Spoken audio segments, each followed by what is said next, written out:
सोने की चेन है ही नहीं, सोने का मंगलसूत्र है ही नहीं, रुद्राक्ष धारण कर रखा है या तुलसी की माला पहन रखी है। चोर आएगा बाजू में, उसको मालूम है 5 रुपए की तो बाजार में मिल जाती है, 10 रुपए की तो बाजार में मिल जाती है। जब कोई व्यक्ति मरता है तो मरने वाले व्यक्ति के शरीर पे से सारा सोना रात को ही उतार लिया जाता है, संपूर्ण सोना।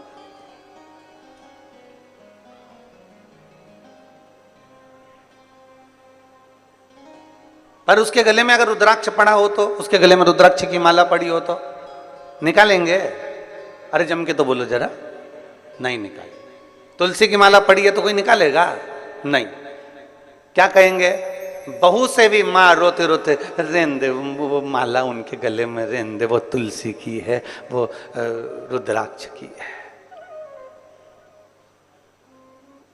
पड़े रेन दे, वो तुलसी की माला है, वो रुद्राक्ष की माला, पड़े रेन। क्यों?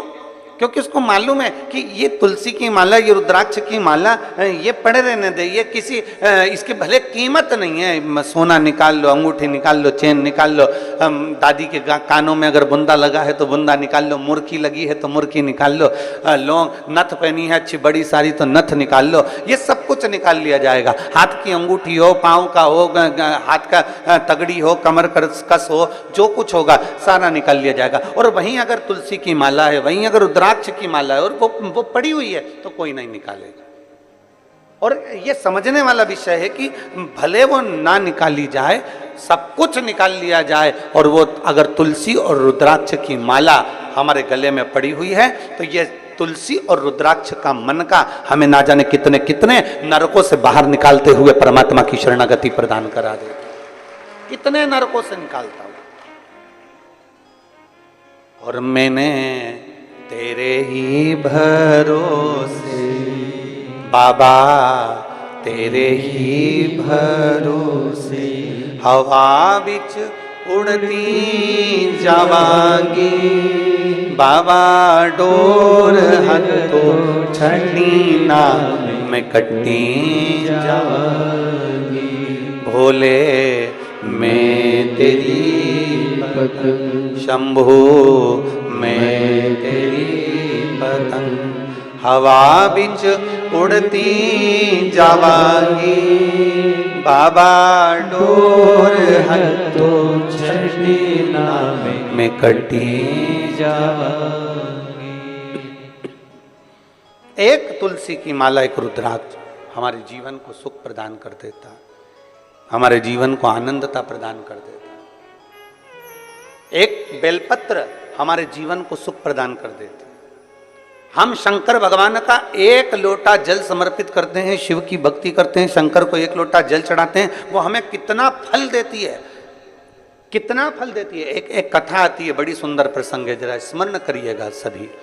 जितने चैनल पर कथा सुन रहे हैं, जितने ऑनलाइन कथा सुन रहे हैं, सब अपनी चित्तवृत्ति में रखिएगा इस कथा। एक राजकन्या थी, बड़ी सुंदर थी, बड़ी सुंदर। और राजकन्या इतनी सुंदर, इतनी बढ़िया, इतनी सुंदर, इतनी सुंदर, वो राजकन्या इतनी सुंदर कि उसको देखकर देवता भी आकर्षित हो जाए। इतनी सुंदर राजकन्या, इतनी सुंदर। अब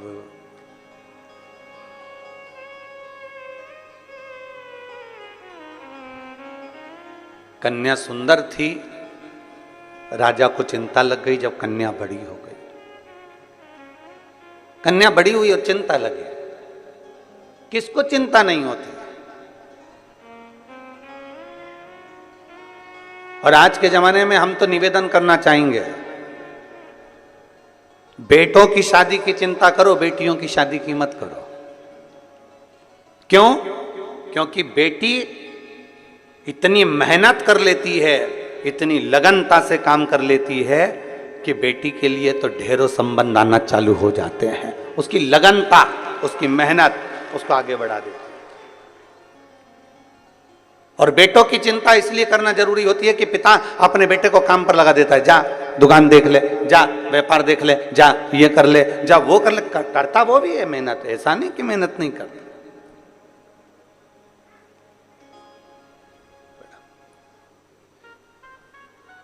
करता वो भी मेहनत है, बिठाओ भाई। ऐसा नहीं कि वो मेहनत नहीं करता है, उसके पास में मेहनत करने का कुछ क्रम नहीं होता, वो मेहनत करता है, करता है। पर चिंता हमें बेटी की नहीं, चिंता हमें बेटे की रहे।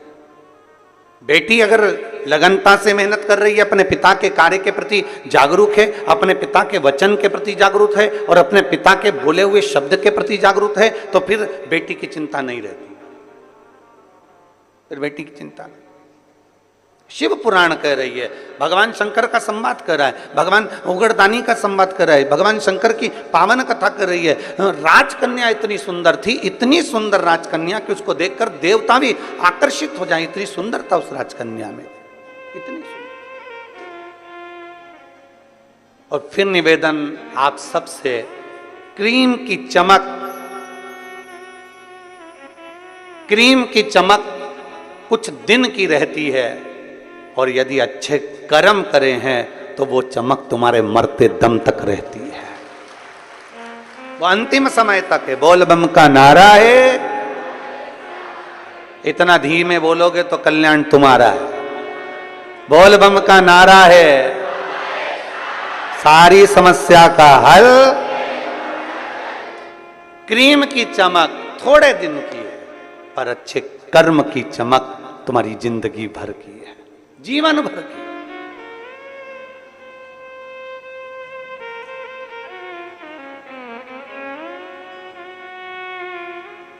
अभी हम कल देख रहे थे कि वो शुक्ला जी हैं आप, है आप, कल हम देख रहे थे भजन में आपको, धर्मपत्नी का तो नहीं कह रहे पर आपको हम कह रहे हैं।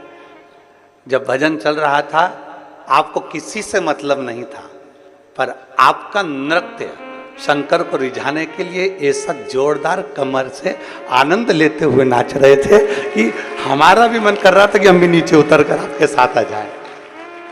इतनी इतनी भोलेपन से, इतनी सहजता से, और अवस्था देखो क्या कितनी होगी, कितने साल की हो है? 66। नजर उतरवा लेना। प्रणाम।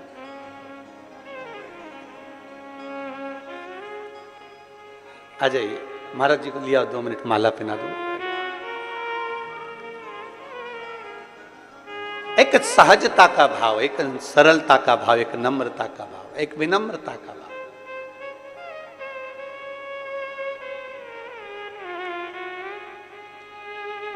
और जब अपने भीतर की सरलता होती है ना, अपने भीतर का जब भोलापन होता है, अपने भीतर की जब सहजता होती है ना, तो शिव पुराण कहती है शंकर भगवान को जितना जल प्रिय नहीं, जितना दूध प्रिय नहीं, जितना पंचामृत प्रिय नहीं, जितना सामग्री बेलपत्र प्रिय नहीं, जितनी कोई वस्तु प्रिय नहीं, शिव जी कहते हैं मुझे सबसे ज्यादा व्यक्ति का भोलापन प्रिय है, शंकर को सहजता प्रिय।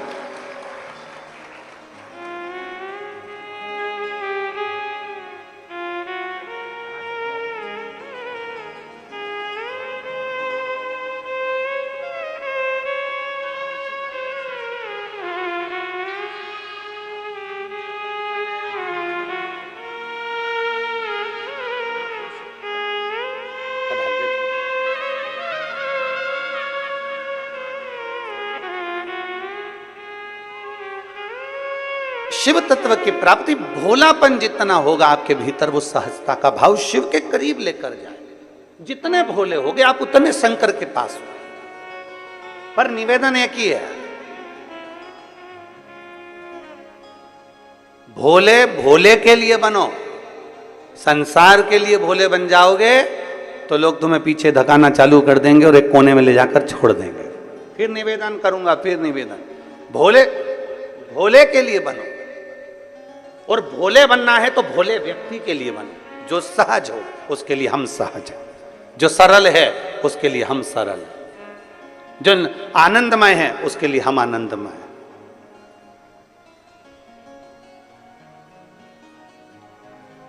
राजकन्या बड़ी सुंदर थी, देवता भी उसको देखकर आकर्षित हो जाए, इतनी सुंदर थी। पिता के मन में थोड़ा सा भाव जागृत हो गया। पिता के मन में लगा कि मेरी बेटी, इसका विवाह करना है मुझे, और मैं विवाह करना इतनी सुंदर है, इतनी सुंदर है। अब मैं किसी ज्योतिषी को बुलाऊं और ज्योतिषी को बुलाकर इसको जरा दिखाऊं कि मेरी बेटी का भाग्य क्या कहता है। और अगर मैं हर कोई ज्योतिषी को बुलाऊं तो वो श्रेष्ठता नहीं है। इसलिए उस पिता ने अपने राज पुरोहित को बुलाया, अपने राज्य के पुरोहित को बुलाया, अपने कुल गुरु को बुलवाया और राज पुरोहित को बुलाकर कहा कि राज पुरोहित जी, मेरी बेटी का मुझे विवाह करना है, आकर उसका भाग्य देख लीजिए और उसका भाग्य बता दीजिए। और बेटी, राजकन्या का एक नियम सबसे प्रबल था, सबसे प्रबल नियम था राजकन्या का कि वो शंकर के मंदिर के पुष्प को उठाकर उन्हीं पुष्प की माला बनाकर, उन्हीं पुष्प का श्रृंगार बनाकर शंकर को पिना देती थी, शिवलिंग का श्रृंगार कर देती उसी पुष्प से।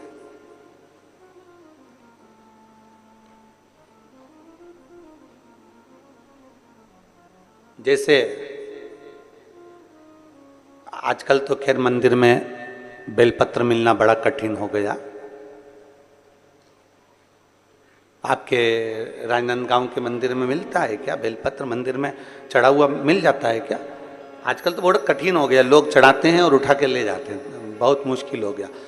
यदि भूलवश भी अगर कोई व्यक्ति मंदिर में बेलपत्र चढ़ा हुआ है और बेलपत्र उसने एकत्रित कर लिया मंदिर के अंदर ही, और मंदिर में बेलपत्र एकत्रित कर कर धागा लिया और उस कच्चे धागे में, उस कच्चे धागे के अंदर अगर उस बेलपत्र की डंडी को पीछे से उसने एक एक साधारण सी गांठ लगाकर उस बेलपत्र की माला को सिद्ध कर लिया, हल्की सी कच्चे सूत की गांठ लगाते लगाते मंदिर की चढ़ी हुई बेलपत्र को, शंकर पर चढ़ी हुई बेलपत्र को, शंकर की चढ़ी हुई बेलपत्र को ही उसने गांठ लगाकर जब माला सिद्ध कर ली और सिद्ध कर कर अगर वही माला भगवान शंकर को अर्पित कर देती है तो कहते हैं कि हमारा फिर पुनर्जन्म होता ही नहीं है, इस संसार सागर से हमारी मुक्ति हो ही जाती है, पुनर्जन्म से हम छूट जाते। जैसे जगत गुरु शंकराचार्य जी कहते हैं पुनरपि जननम पुनरपि मरणम, उस प्रपंच से छुटकारा।